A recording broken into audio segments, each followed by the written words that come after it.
Welcome, everybody, to episode number 52 of Sales Team Rescue. I'm your host, Jeremy DeMerchant, and today marks our 52nd episode, which means essentially we are a year in to Sales Team Rescue, which is awesome. It's fantastic, and I'm really excited. And today I wanted to make this episode special. So what I've done is instead of bringing on one of the rock star guests that you're used to seeing, I wanted to help share with you what I believe is the number one communications and leadership training for sales professionals. And it's something you've probably never heard of. So join me today, Sales Team Rescue, episode number 52, to find out more. Now, some of you may know that I have been a member of an organization called Toastmasters International now for over 6 years now. And I'm going to be honest, it's completely changed my life. Okay, this is a huge organization. In fact, it started, let me just check my notes here. The first unofficial Toastmasters meeting started March 24th of 1905. Okay, this is one of the oldest organizations around as it relates to professional development. And it's something you've probably never heard of. Now, inside the world Toastmasters, we joke that it's the best kept secret. And we joke about it, but it's kind of a problem. So I want to share with you a little bit about it and why I believe it is something that can impact every single one of your sales reps if you have a team, every one of your sales managers, and every one of you listening or watching right now.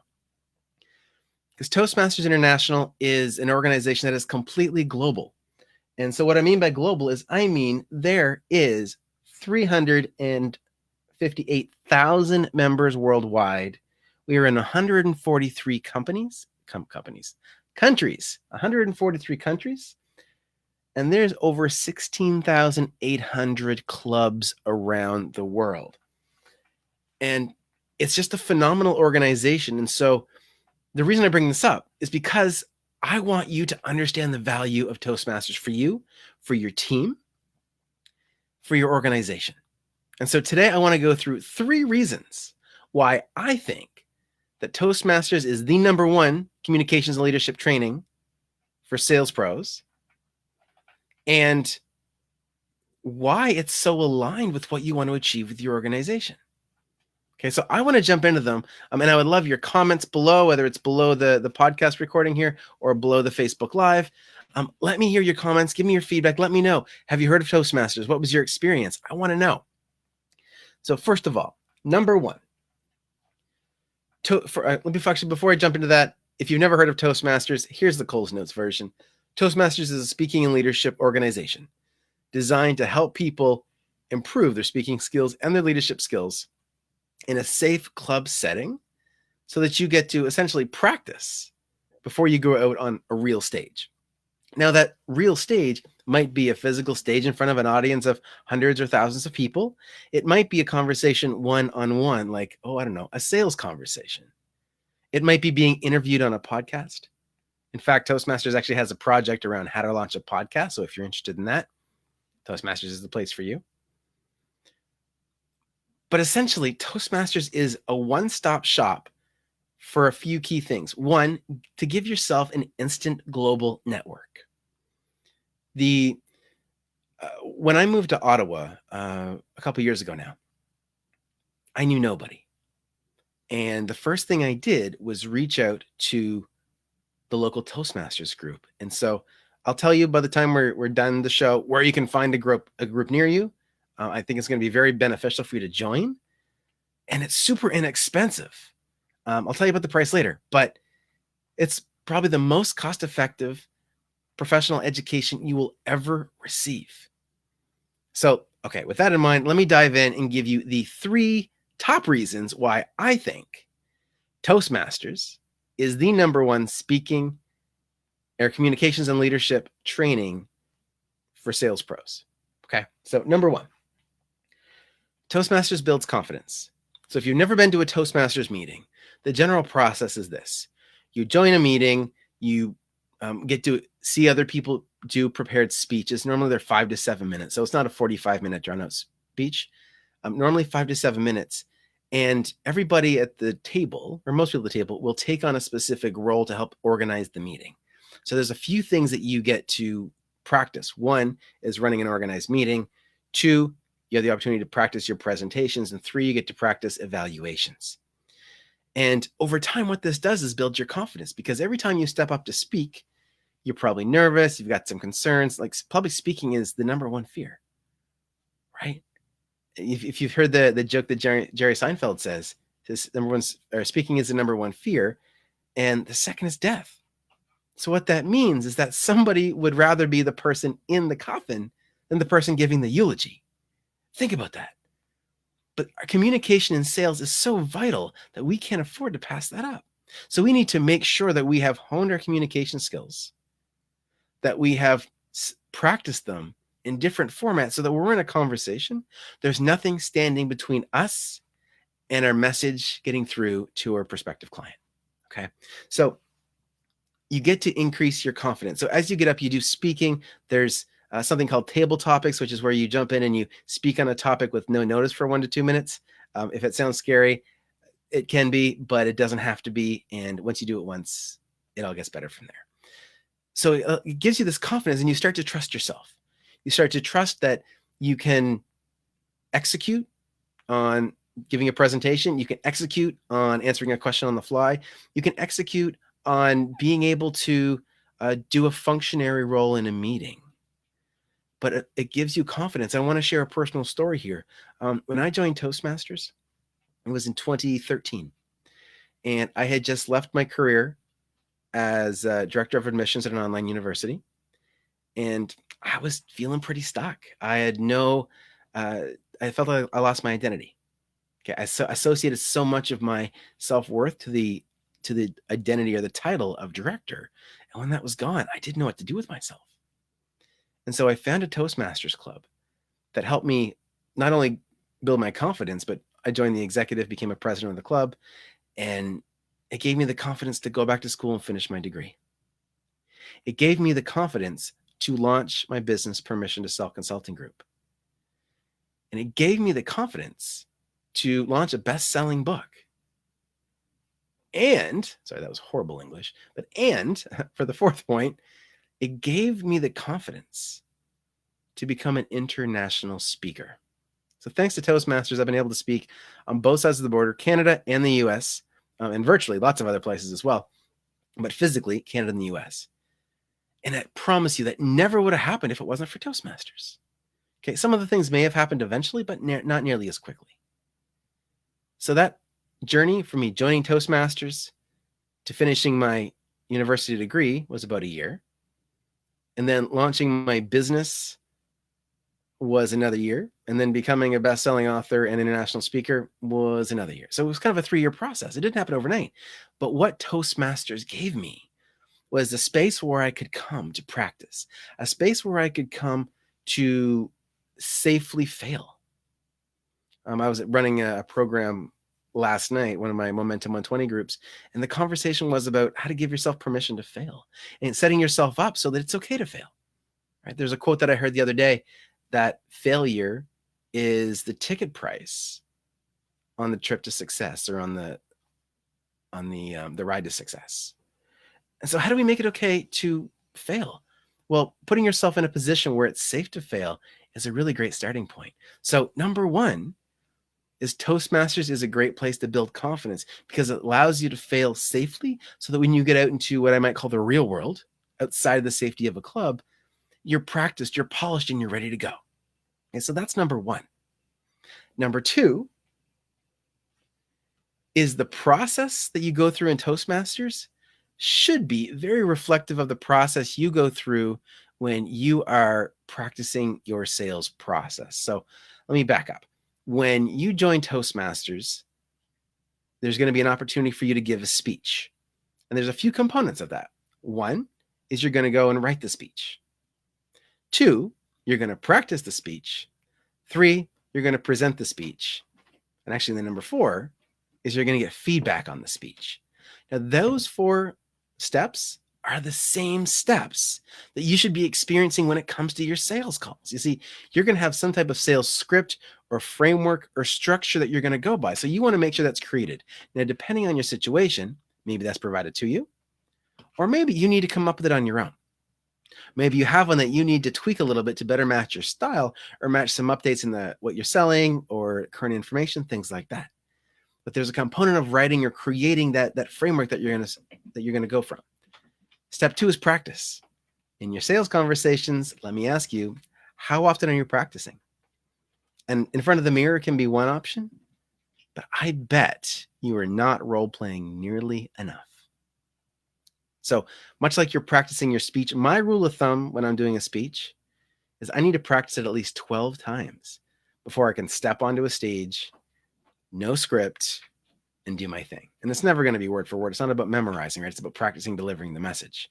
And that's the same way it works in sales calls. You don't have to get every single word perfect. All you need to do is communicate the message.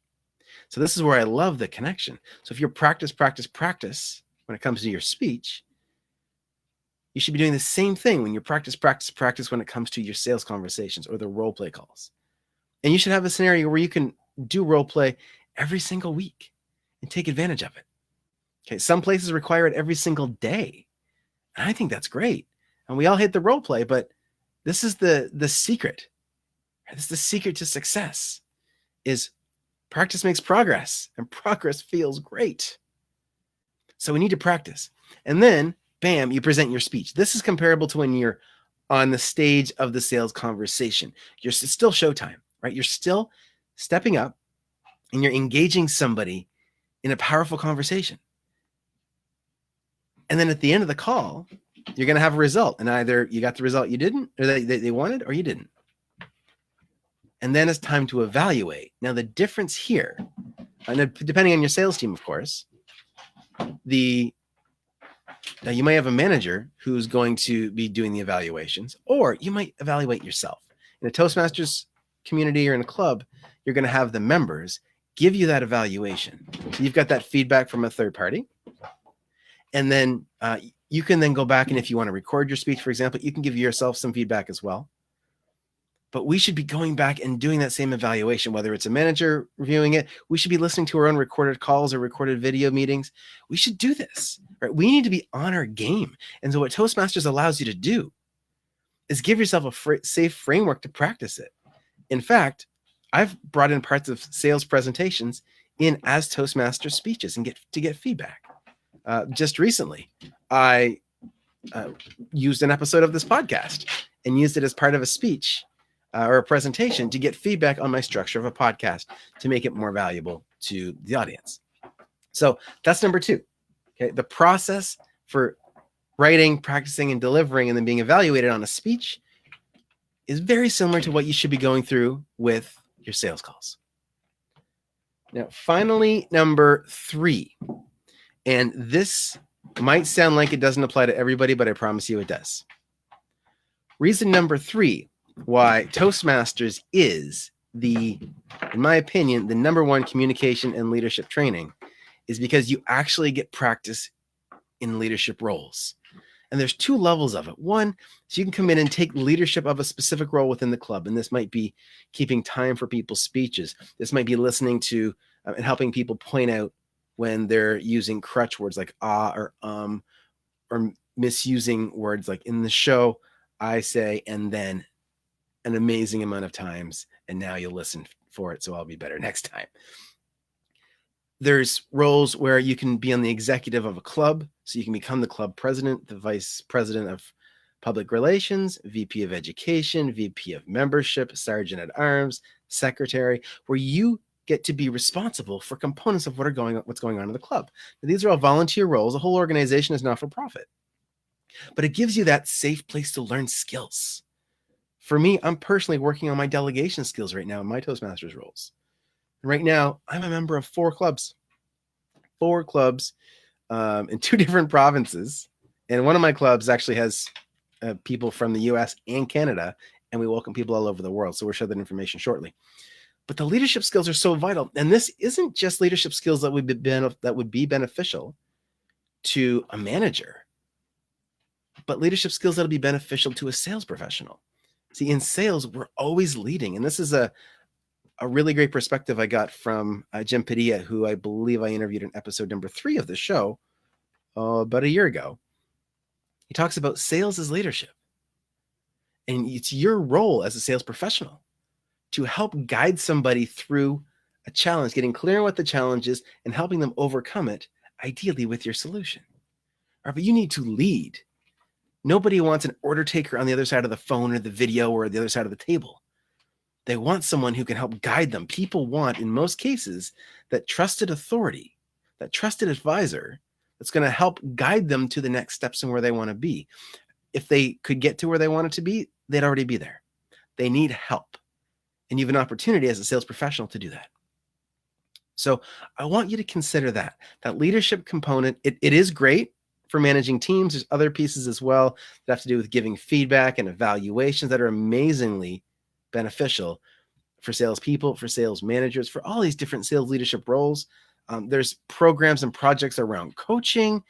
There's scenarios where you go outside of the club to implement pieces. And it's just so phenomenal. And Toastmasters, guys, like sometimes I know, especially if you're a sales rep, you're commission based and you're, watching your money, when you need to invest in yourself. You need to invest in yourself. If you're a manager, invest in yourself. If you're a CEO, invest in yourself and your team. Toastmasters can be set up as a corporate club. I know a lot of companies that will actually just pay for their members to attend. Now you want to make sure that they're actually going to attend, put some requirements around it. But in a lot of cases, companies will pay for their employees to attend. If you're self-employed, cool. This is a great investment. And it's a tax deduction because it is professional development. Okay. So keep that in mind. So guys, that's the 3 reasons why I believe Toastmasters is the #1 communication and leadership training for sales professionals. And it's probably an organization you haven't heard of. So here's what I want you to do next. I want you to go and find a club near you. Now, right now, with the current state of the world, most clubs are still meeting online, so virtually, often using Zoom. So if you go to toastmasters.org, okay, Toastmasters, all one word, .org, and click on Find a Club, I promise you there's a club near you. All over the world, 143 countries. So if you're getting this feed, you're watching this video, or you're listening to this podcast, there's a good chance there's a Toastmasters club near you. Now, if there's not, that's okay, because I'm helping to develop a new club that's specifically designed for people all over the world. We have morning and evening meeting time, so it's flexible. And we are a club that's going to stay primarily online, so that even after everything goes back to whatever normal looks like for us, you can still go to a physical club and meet with a club locally. But this one club that I'm helping create right now is one that's going to stay primarily virtual, which means you can attend it from anywhere in the world. Okay, you can attend it from Africa, from Europe, from China, Japan. It doesn't matter. We can find a time zone that works, because we have times that meet at 6:30 a.m. Eastern time, and we have times that meet 7 p.m. Eastern time. So we've got a lot of flexibility, and there's many clubs around the world. There's not just this one. Like I said, there is 16,800 clubs around the world, over that. So I promise you can find a club. And if you can't, come check out mine. I'd love to have you as a guest. So guys, go find a club at toastmasters.org, or come and be a guest at my club. You can do that at beyondtoastmasters.org. And very quickly, I need to make an edit to my screen because I have a typo. 1 second here. There we go. Sorry about that. My little screen crawler, for those of you watching the live video, had a little typo in it. Go to beyondtoastmasters.com if you'd like to come check out my club, a virtual club that we have. Every single week we have a meeting. There's 2 different time slots. Or go to toastmasters.org to find a club near you. Okay, guys, so this is so vitally important, and I want you to understand that the only way to see if Toastmasters is for you is to go check out a few clubs. Now, I know I mentioned the price before that I was going to get back to it, and here's the deal. You've invested hundreds or thousands, maybe tens of thousands, maybe hundreds of thousands of dollars in your professional development, and I'm sure it was all absolutely worth it. And I'll tell you that one of the best ways to keep getting better at anything is to have continued practice over a long period of time. The reason I'm speaking here today, the show wouldn't exist if it wasn't for me joining Toastmasters 6 years ago. So please, please, please, just check it out. There's no cost to be a guest. Go check out a club. If you want to come to Beyond Toastmasters, go to beyondtoastmasters.com. We'll set you up as a guest. Welcome to check it out. No pressure, no worries, but I want you to experience it. If you want to find one locally for you, toastmasters.org is the place to go. Click Find a Club. There's also a pile of information on there about it. Ladies and gentlemen, let me tell you, the number one thing that has changed my life, not the only thing, but the number one thing, has been Toastmasters. And you can get into most clubs for under $200 per year. Per year, guys. That's less than $20 a month. You spend more than that in coffee, probably. Now, I will never tell you to get rid of your coffee. We all need our coffee. But I want you to think about what you could do if you had a place every single week, or some clubs are every other week, some clubs are monthly. But what could you do if you had that place in that space to be able to go and practice your communication skills, develop your leadership skills? You can practice your sales presentations. And the one thing that I didn't mention very much today is that you have a global network that you're instantly a part of. You can find any club, and right now you can attend any club all over the world as a Toastmaster. You get a membership in one club, you can be a guest at any club in the world, and they'll welcome you with open arms. So I want to challenge you. I want to encourage you. I don't want to beg you, but do it for yourself. Okay, don't do it for me. Do it for yourself. Go to toastmasters.org, find a club that is near you, or go to beyondtoastmasters.com to be a guest at my club, and we'll make sure that you get the support you need. And if it's not the right fit for you, that's okay, no problem. But give it a shot. Because I promise you, between the networking opportunities, the skill building opportunities, and the practice and confidence you're going to get from being a member, dollar for dollar, it will give you a greater result than any other program you've invested in. Okay, guys. So that's it for me. I'm Jeremy DeMerchant, your host. This was episode number 52 on Sales Team Rescue, or of Sales Team Rescue. And I want to thank you because Toastmasters is something that's dear to my heart. And I think it's very, very important for you to be able to take advantage of, to be able to leverage. And just don't go another week without at least checking it out, because it could be the difference maker between you and your next close sale. Okay, guys, we will see you next week, Wednesday, 2 p.m. Eastern, here on Headspace TV. Be sure to go to salesteamrescue.com to check out the replay of this episode and other episodes. And remember, if you decide that you want to have a chat with me and you want to sit down and map out your sales team accelerator roadmap, go to salesteamrescue.com and book it there with me. We'll see you next week, guys. Cheers.